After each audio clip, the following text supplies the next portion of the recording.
सोमवार का दिन देश की राजनीति के लिए बेहद अहम बन गया, क्योंकि पश्चिम बंगाल, तमिलनाडु, केरल, असम और पांडुचेरी इन 5 राज्यों के विधानसभा चुनाव परिणाम आज सामने आ रहे हैं।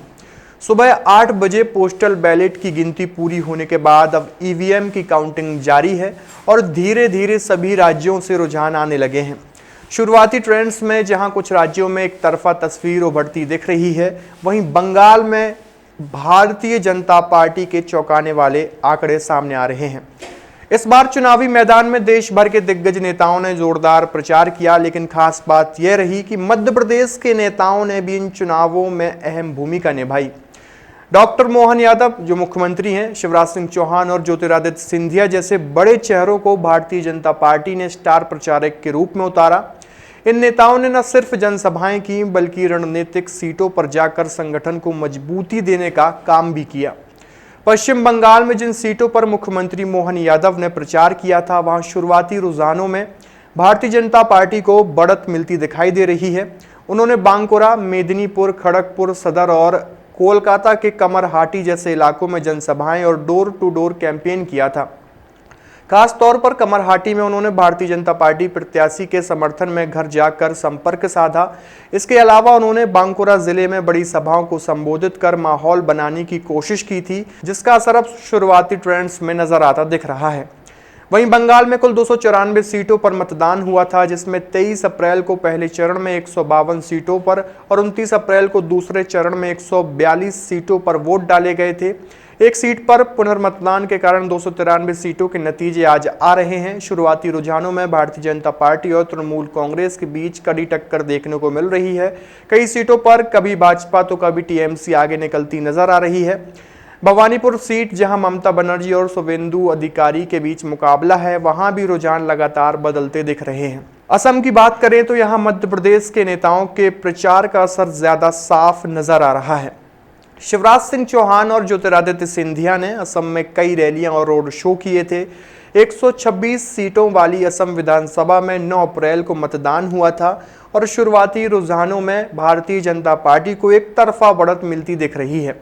आंकड़ों के मुताबिक भारतीय जनता पार्टी करीब 95 सीटों पर आगे चल रही है, जबकि कांग्रेस 27 और अन्य 3 सीटों पर बढ़त बनाए हुए है। अगर यही रुझान नतीजों में बदलता है तो हेमंत बिस्वा शर्मा तीसरी बार सरकार बनाकर इतिहास रच सकते हैं। ज्योतिरादित्य सिंधिया ने भी पश्चिम बंगाल और असम दोनों राज्यों में चुनाव प्रचार की कमान संभाली थी। इसके अलावा भारतीय जनता पार्टी संगठन ने चुनाव मैनेजमेंट के लिए मध्य प्रदेश से कई नेताओं और पदाधिकारियों को इन राज्यों में तैनात किया था। इनमें सांसद आलोक शर्मा, दर्शन सिंह, बंटी विवेक साहू, राज्यसभा सांसद कविता पाटीदार और पूर्व सांसद अशोक अरगल और केपी यादव, पूर्व विधायक गिरिराज दंडौतिया, कमलेश जाटव, भूपेंद्र आर, संजय शाह और रघुराज कंसाना जैसे नेता भी शामिल रहे। संगठन स्तर पर संदीप सरकार, नाथू सिंह गुर्जर, श्याम सुंदर शर्मा और हमीर सिंह सहित कई कार्यकर्ताओं को जिम्मेदारी दी गई थी, जिन्होंने बूथ मैनेजमेंट से लेकर ग्राउंड कैंपेन तक काम किया। पूर्व मुख्यमंत्री शिवराज सिंह चौहान ने भी बंगाल में प्रचार के दौरान हुगली जिले के सिंगूर में जनसभा को संबोधित किया था। यहां भाजपा के दिग्गज नेता शुवेंदु अधिकारी के पक्ष में माहौल बनाने की कोशिश की गई।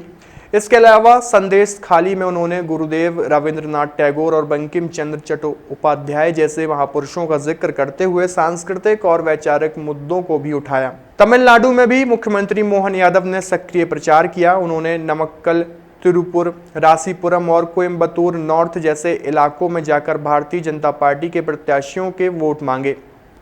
इस तरह देखा जाए तो मध्य प्रदेश के नेताओं ने न सिर्फ बंगाल या असम ही नहीं, बल्कि दक्षिण भारत के राज्यों में भी पार्टी के लिए माहौल बनाने की कोशिश की थी।